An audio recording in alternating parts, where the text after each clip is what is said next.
Since the current bird flu outbreak was first detected in the U.S. more than 3 years ago, officials say it's posed almost no risk to humans. But worries that the virus could evolve and become harmful to people has prompted the government to pursue a costly strategy. Entire chicken flocks are wiped out at the first sign of infection. But what if there's a more effective and less costly solution? Lisa Fletcher reports. On this 500-acre property in Virginia's Shenandoah Valley, Joel Salatin and his family have been farming for more than 60 years. While bird flu hasn't hit here so far, the issue is always on his mind. How would you describe the response to avian influenza in the U.S. right now? Insane. Why? Any farmer knows that if you have a sickness go through your herd or flock or whatever it is, the last thing you do is kill survivors. You don't kill the survivors. But that's our U.S. policy. We find one sick bird in 100,000, we kill 99,999. It's not science, it's not reasonable. But Joel, it's what the experts say, it's what the USDA mandates. Right. The experts told us to use hydrogenated vegetable oil. They told us to use DDT. They told us to use genetically modified organisms. We have expert philia in our country, unfortunately. And a lot of times they're wrong. We got feed in here, we've got nest boxes in here. They're laying eggs. Salatin may be in the minority when it comes to how to deal with bird flu. But he's not the only one questioning the science and common sense of the current policy to kill the entire flock of birds if even only one of them has bird flu. When it comes to commercial poultry farming, the numbers are incredible. 9 billion broiler chickens bred for their meat and 390 million hens producing 109 billion eggs in the U.S. each year. Around 2 million jobs are linked to the industry. But the current outbreak of bird flu has hit hard. More than 166 million chickens have been killed in the last 3 years due to the bird flu, costing taxpayers more than $1.4 billion to compensate farmers, while consumers are spending more and more as egg prices keep rising. Which is why some are increasingly asking if authorities have been taking the wrong approach. The head of the Department of Health and Human Services, Robert F. Kennedy Jr., recently suggested an alternative to identify poultry with natural immunity.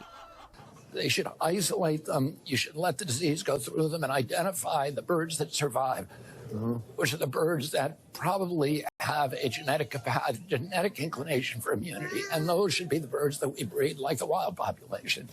He got panned in the mainstream press for it, but Salatin says Kennedy is onto something.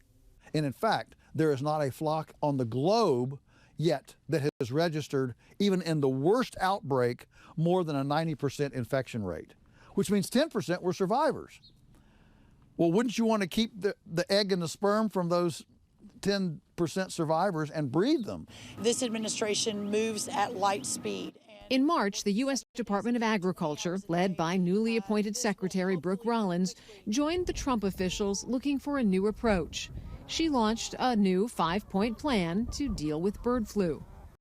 It includes more money for biosecurity on farms to help stop the virus getting into flocks in the first place, and says the government will explore ways to reduce depopulation, meaning trying to get away from the mass slaughter of flocks. There's also a plan to invest $100 million to research vaccines, both for birds and humans, who can also get sick from the virus.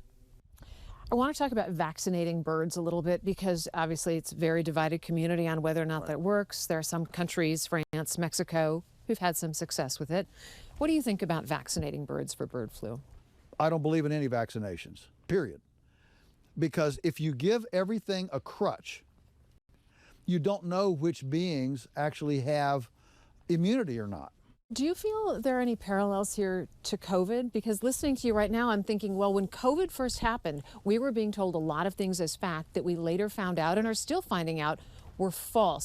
The parallels are unbelievable. In the last 24 months, the U.S. has killed 166 million chickens, most of them layers. What people don't realize is probably no more than 1 million of those were even sick.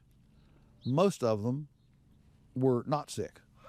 Since the beginning of the outbreak, that's been the policy. If even one chicken is infected, the whole flock is isolated, culled, and the farm is disinfected.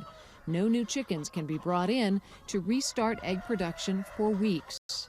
Salatin believes his flock is healthier than most, in part because of the way he raises and selectively breeds his chickens. The goose, by the way, is to scare off the hawks and keep these laying hens in line. All we ask is, are you old? Are you healthy? Are you productive? If you're old, healthy, and productive, we want you. We call this survivor genetics. If you do that over and over and over again, you're going to get extremely robust birds. Bird flu is one of the first challenges for a new administration, promising new approaches to pandemics.